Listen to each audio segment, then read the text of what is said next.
Hey friends, if you encounter Windows Update error 0x80071160, then please watch this video. I will guide you through the resolutions. Now the first solution is to run the Windows Update troubleshooter. Right click on the start button and select settings from the menu. Go to the system tab on the list on the left hand side. In the right pane, scroll down and click on troubleshoot. Select other troubleshooters. Click on run corresponding to the Windows Update troubleshooter.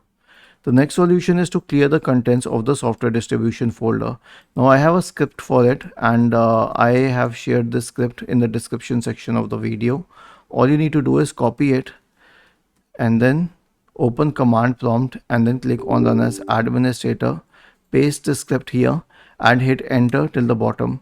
And this will reset the contents of the software distribution folder, which means it will delete the cache for Windows updates.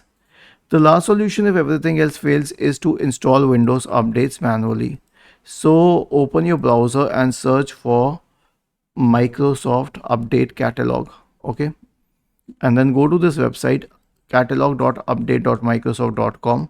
Type the latest month and year here and hit enter. And if you are in the earlier part of the month, let's say first, second, third, fourth, or the first week of the month, and there's no cumulative update, use the previous month.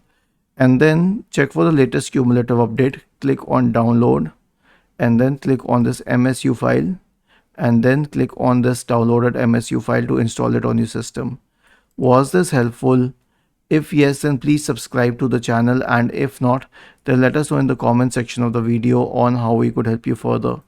Thank you for watching this video and have a nice day.